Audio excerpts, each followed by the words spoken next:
Então, gente, dando continuidade às histórias que eu estava comentando com vocês aqui a respeito da minha experiência lendo o livro de Susanna von Richthofen, que é desenvolvido pelo autor Ulysses Campbell. Então, nessa parte 4, eu vou dar continuidade àquilo que eu estava descrevendo ao longo do vídeo anterior. No vídeo anterior, eu estava falando a respeito, sobre o processo pelo qual Susanna já estava envolvida na delegacia, juntamente com Daniel Cravinhos. E o pai de Daniel Cravinhos, eles estavam lá prestando alguns tipos de depoimento. Inclusive, mencionei no vídeo anterior que Susanna estava prestando em seu depoimento alguns relatos que ela trazia pequenos indícios correspondentes a querer transcrever que o crime possivelmente tivesse algum tipo de vínculo com a pessoa que trabalhava lá na casa dos pais dela, né? Então, a menina que geralmente estava ali responsável pelo processo de higienização da casa, né? Então, dentro desse contexto, foi inclusive abordado, um dos policiais abordaram essa mulher, não me recordo agora o nome dela. Diante dessa circunstância, essa mulher ela foi abordada e mesmo após o óbito dos pais de Susanna von Richthofen, essa mulher continuou trabalhando nesta mesma casa. E Suzane até mesmo tinha encaminhado para ela, algumas instruções sobre os próximos passos, sobre a continuidade dela trabalhando nesse ambiente, dessa casa.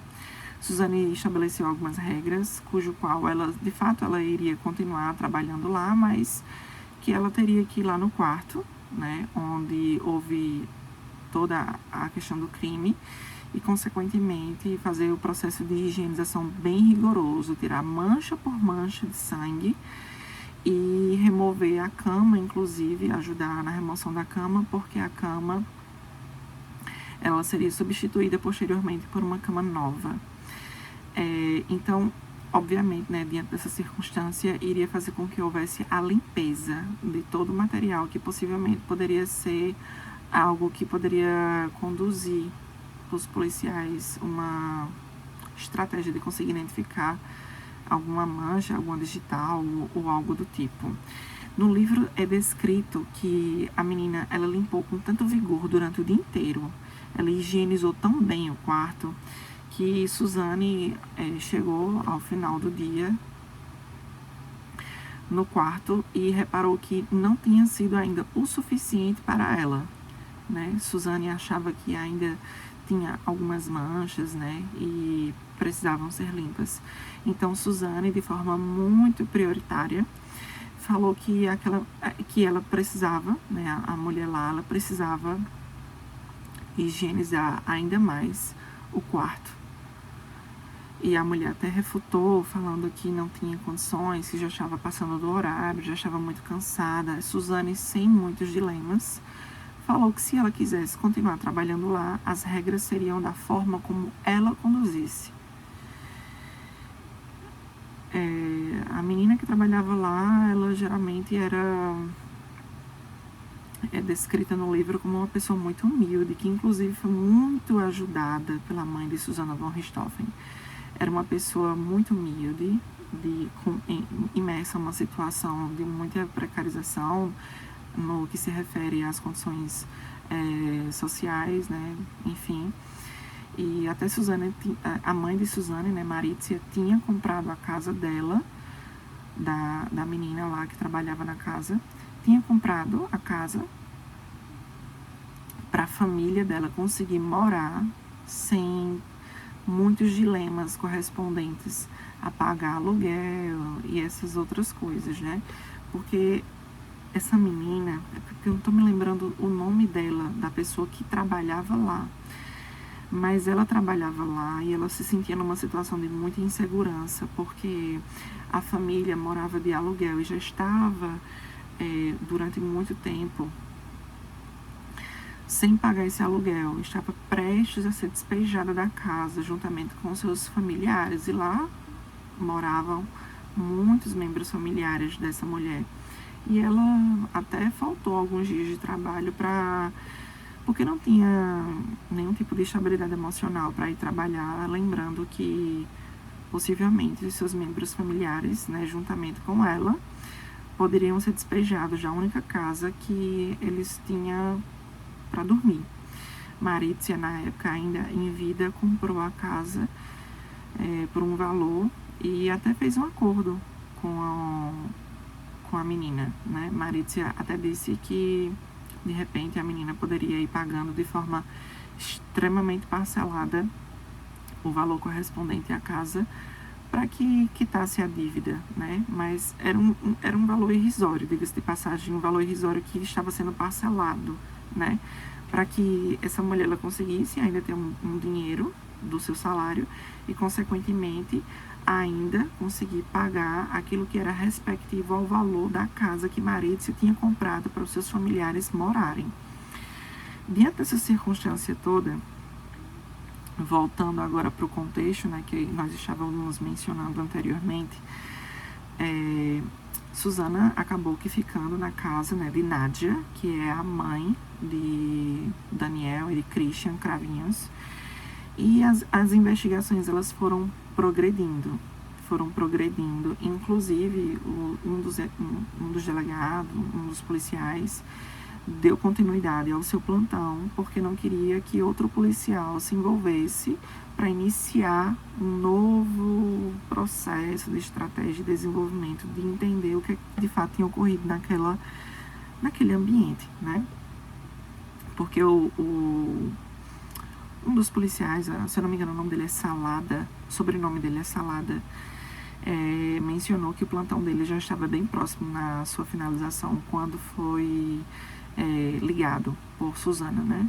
Quando Susana fez a ligação para a polícia para descrever que houve algum tipo de situação em sua casa, né?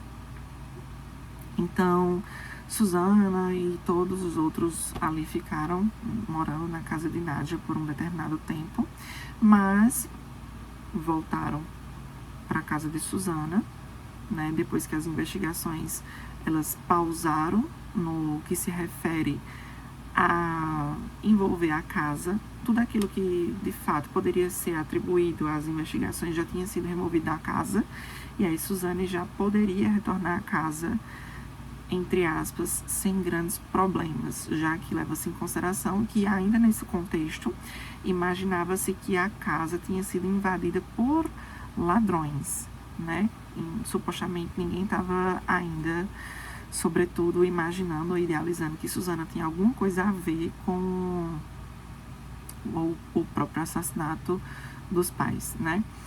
Então, o que finalmente ocorreu diante dessa história toda que fez com que Suzane acabasse se tornando uma confessa, né? O que aconteceu? O que aconteceu basicamente foi que Christian Cravinhos, que é o irmão de Daniel Cravinhos, ele lembra que nos vídeos anteriores eu acabei falando que ele ficou com alguns dólares, né? Ele ficou com alguns dólares que foram encontrados em uma mala lá na casa, e essa mala foi arrombada de propósito. Mas por que de propósito?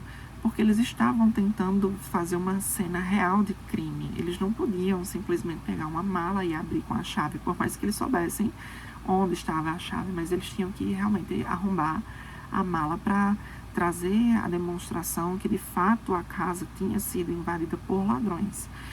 Então, Christian Cravinhos acabou comprando uma super moto, uma moto caríssima na época.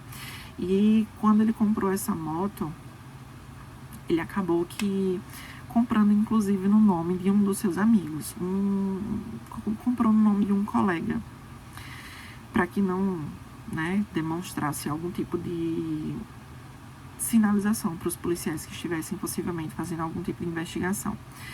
Então, Christian ficou exibindo essa moto para lá e para cá, na sua rua, para os seus membros familiares, amigos e até mesmo para sua própria namorada, que na época era uma menina com cerca ali de 16 anos de idade. Eu lembro que ela era uma menina muito jovem em comparação a ele.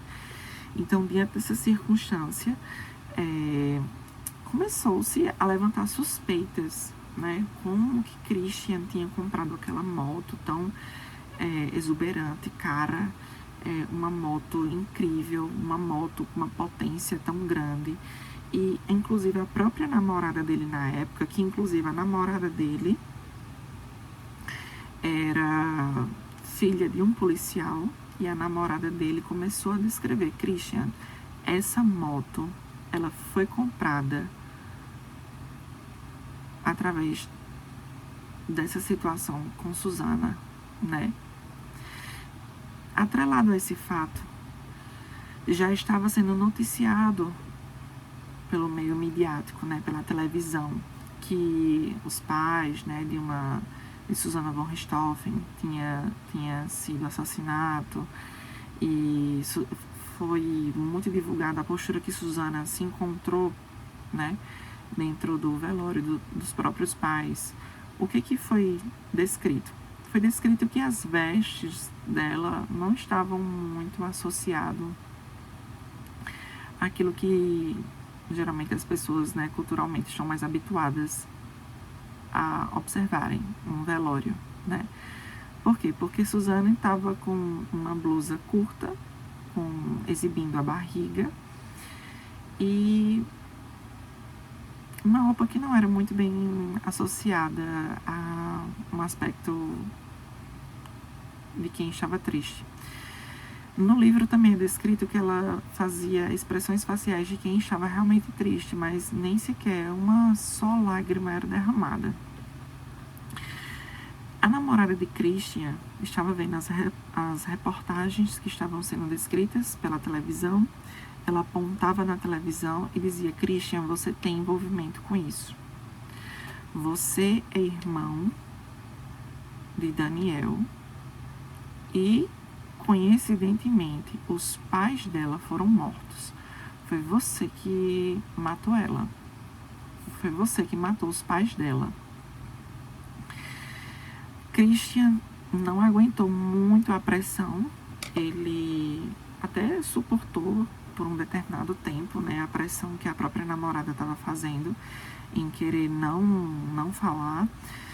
Mas diante de tanta pressão, até porque a situação já estava sendo divulgada por meios midiáticos, né, pela televisão, pelo jornal e por todas as outras, pelos meios de comunicação, Christian finalmente acabou confessando, né? Confessou para a namorada, de joelhos, chorando, dizendo que, de fato, ele tinha envolvimento com o assassinato dos pais. A namorada dele ficou com medo, receosa, ficou cautelosa, e logo em seguida Christian foi embora, pegou a sua moto, né? E muitos dos vizinhos começaram a observar que Christian tinha aquela moto.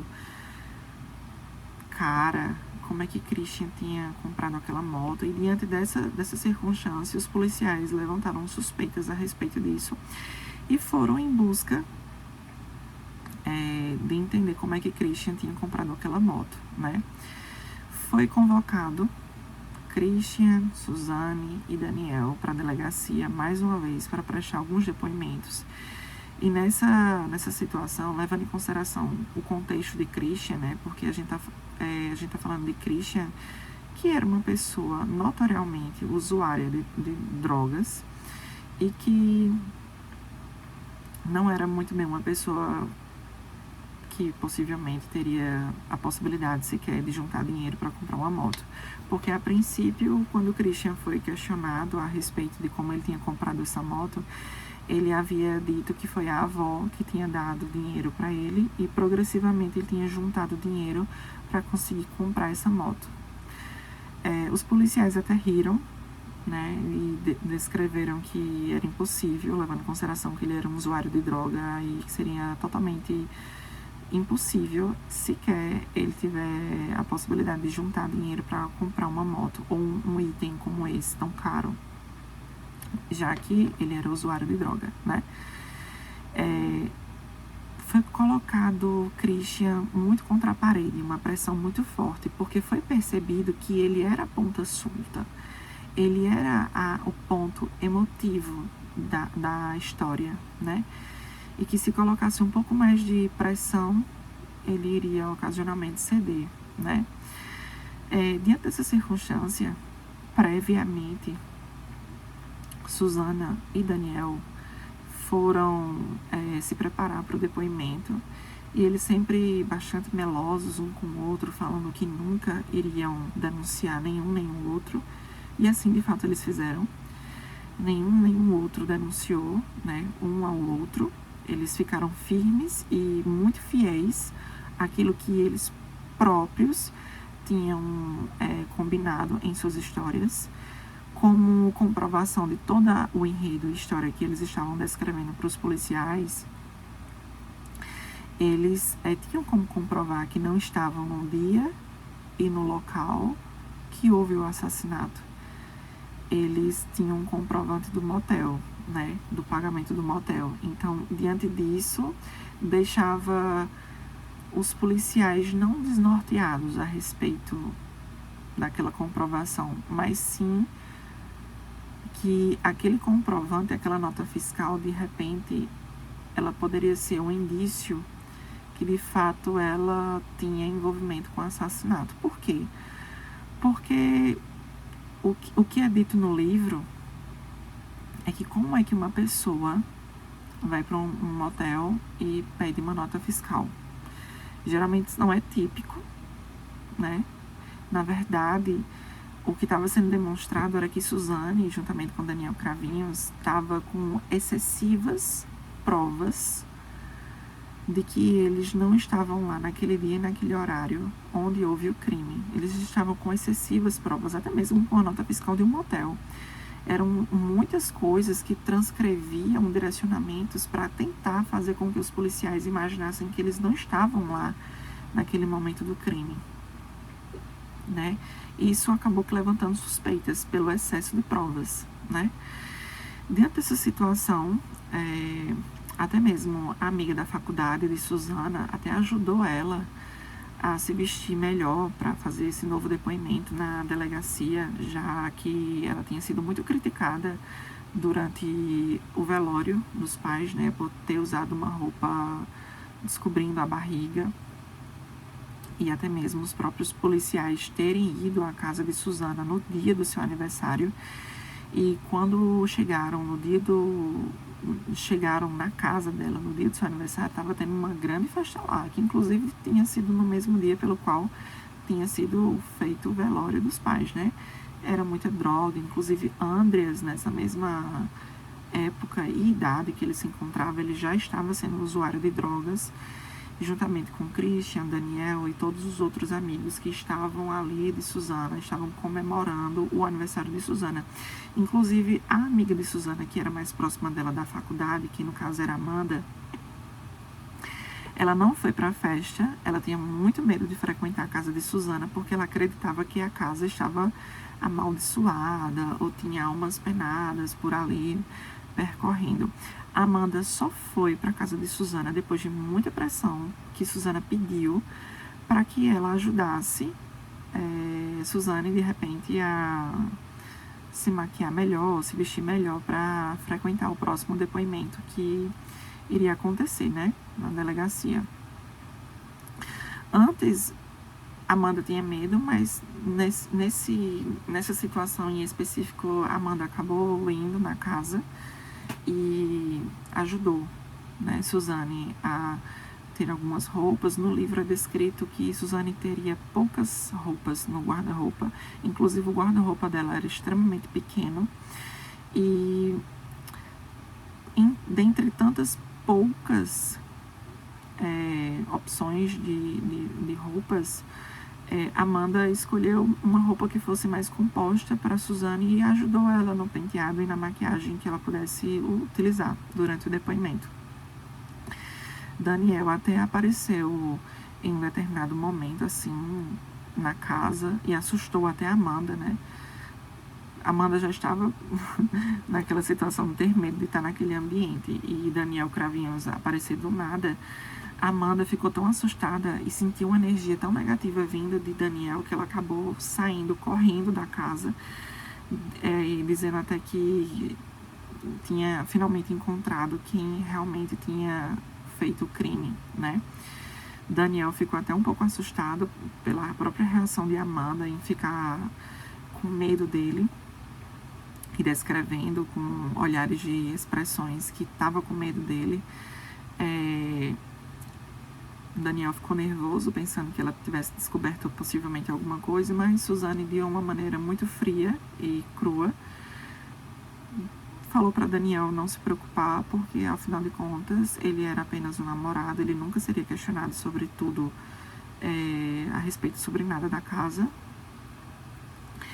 E ela não sabia nada. Na verdade, a Amanda, Suzane até fala assim, Amanda, ela tem medo de almas, então ela é uma pobre coitada, deixe ela ficar assustada. Diante dessa situação, o que aconteceu? Houve ainda um contato, né, entre Susana e Amanda por telefone, por SMS. Amanda dizia que pressentia que talvez Daniel tivesse algum tipo de envolvimento com o crime. Porém, ela queria falar sobre isso pessoalmente. As duas até combinaram de se encontrar no supermercado. Porém, Daniel acabou surgindo do nada e Amanda, que estava introduzindo o assunto, acabou desistindo. Suzane até ficou com pena da colega e escreveu uma carta para Amanda depois, pedindo para que, caso acontecesse qualquer coisa, cuidasse do irmão dela com muito amor e carinho, como se fosse o irmão dela. Suzane, no caso, pediu para Amanda cuidar muito bem do irmão dela, caso acontecesse qualquer coisa.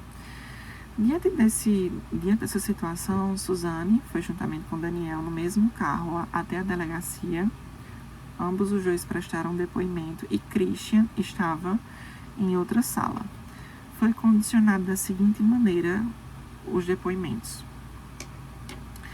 Cada um, Suzane, Daniel e Christian, foram colocados em salas diferentes, sobretudo com pessoas que estavam interrogando eles, diferenciados.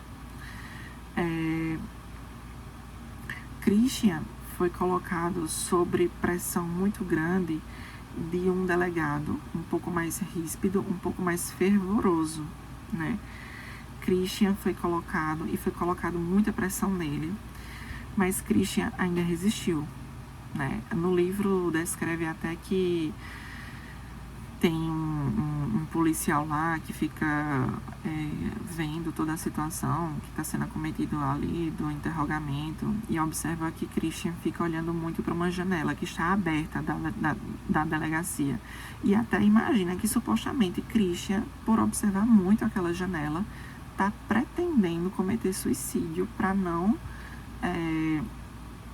informar o que de fato tinha acontecido. Até mesmo o próprio policial acaba fechando a janela com receio de Christian cometer qualquer tipo de atrocidade e de repente não revelar o que de fato tinha acontecido. Diante desse interrogatório, que demorou muitas horas, houve uma pausa, onde Daniel e Susana se encontraram no banheiro, se beijaram mais uma vez. E nesse momento, eles dois já estavam se estranhando um pouco, levando em consideração que os interrogadores estavam tentando colocar um contra o outro, né, falando histórias diferentes, na tentativa de fazer com que Suzane e Daniel ficassem um contra o outro. Como assim? Os interrogadores falavam para Suzane que Daniel havia confessado, supostamente um crime. Suzane não acreditava, dizia que era mentira e que não teria como provar. E que, de fato, a pessoa que estava interrogando não tinha como provar diretamente. Não tinha. Da mesma coisa, da mesma estratégia era feita para Daniel. E Daniel também não acreditava.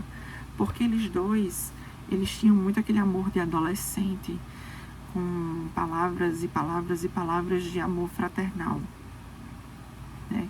Então eles acreditavam cegamente um no outro e era um amor para lá e um amor para cá. Mas certamente tem uma hora ou outra descrevendo, os interrogadores descrevendo que um estava, né, falando a respeito do outro, uma hora ou outra todo o jogo seria aberto. Voltando a falar sobre Christian Cravinhos, diante de uma situação de muito fervor, depois da pausa que houve, né, da interrogação, quando houve o retorno, Christian foi sobretudo colocado numa pressão muito grande, que foi questionado a respeito da moto, foi questionado a respeito também sobre os dólares que havia sumido da casa, porque Suzane falava muito a respeito desses dólares que também tinham sumido da casa, e os policiais até ficavam suspeitando como é que ela sabe a quantidade assertiva que tinha dentro da mala. Como é que ela sabia a quantidade assertiva que havia faltado dentro da mala? Então, muita coisa começou a direcionar informações que supostamente, de repente, o trio ali tem envolvimento com o crime. Christian, diante da situação de se ver sem saída, ele acabou confessando, ele falou tudo.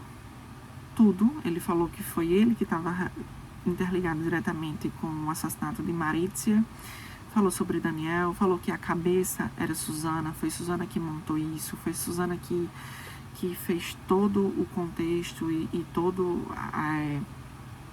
as estratégias, e foi ela que deu a ideia para Daniel, baseado naquilo que ela estava falando a respeito sobre o pai dela, abusar dela todos os dias da noite, durante a noite. Então, o que isso acontecia? Acabou que, diante desse fato, houve um alívio, né?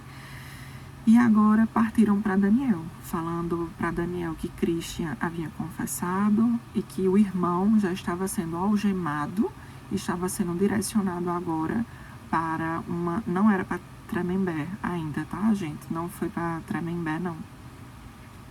Eles foram para outras... E depois foram para Tremembé. Então, Christian, ele... Foi dito para Daniel, né, que Christian estava sendo algemado, estava sendo já direcionado para ser preso, né, e Daniel viu a situação do irmão e viu que o irmão só estava sendo colocado naquela situação por conta de Daniel. Foi culpa de Daniel. Foi culpa de Daniel que colocou o próprio irmão nessa situação. Então, foi diante dessa situação de ver o irmão nesse contexto que fez com que Daniel também confessasse. Daniel contou tudo. Então agora só sobrava Suzane. Foi dito, né, foi ligado, né, por telefone para a interrogadora de Suzane que Daniel e Christian haviam confessado. Foi dito para a interrogadora por telefone tudo o que tinha sido descrito por Daniel e Christian, e agora era só fazer com que Suzane confessasse. Foi dito tudo para Suzane. Tudo. Que os dois tinham sido... acabaram que confessando, que, enfim. Suzane não acreditou em uma sequer palavra que a interrogadora falou. Para Suzane acreditar, Suzane pediu um documento assinado por Christian e Daniel, onde essas descrições eram digitadas da confissão dos dois, né? A confissão estava digitada e posteriormente assinada por Daniel e Christian. Então Suzane disse assim: eu não acredito em você. Se você realmente está falando a verdade, então eu quero um documento. A interrogadora não pensou duas vezes, imprimiu o documento e deu a ela. Tá aqui então, que você está pedindo.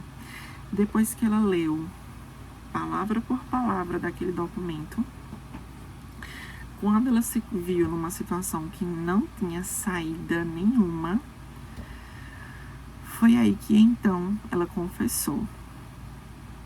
E ela soltou a seguinte frase: fui eu que fiz tudo, eu sou um monstro.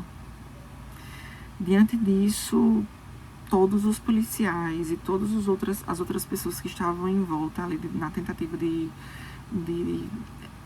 conseguir, né, elucidar com a situação, de conseguir entender o que aconteceu, de conseguir... Todo mundo começou a se abraçar e festejar, porque a princípio o que estava sendo imaginado é que não iria ser possível identificar quem era de fato os autores do crime, porque naquela época a gente está falando de 2002, né? Não tinha meios tecnológicos bem desenvolvidos, enfim, não existia tanta coisa robusta como tem nos dias atuais, né? Então estava sendo muito complicado, levando em consideração que eles limparam até mesmo as próprias digitais da casa, né? Que foi inclusive um dos fatores que levou a fazer com que houvesse a suspeita com relação a Daniel. Não existia nenhum tipo de digital sendo encontrada na casa de Suzane. Só que Daniel passou 30 dias na casa de Suzane quando os pais estavam viajando. Por que não tinha nenhum digital dele na casa? Se ele praticamente morou 30 dias na casa.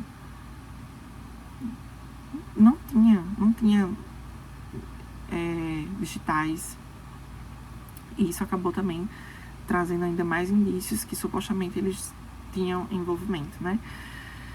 Em seguida, né, os 3 eles foram levados para serem presos, né, por serem criminosos confessos. Eles passaram por todos os trâmites de documentações e dentre outros, né, e foi noticiado através dos meios de comunicação que finalmente foi encontrado de fato os autores do crime, né, do psiquiatra, da psiquiatra e do engenheiro, né, que inclusive eram pessoas com poder aquisitivo muito alto na sociedade e que eram pessoas com um reconhecimento na sociedade.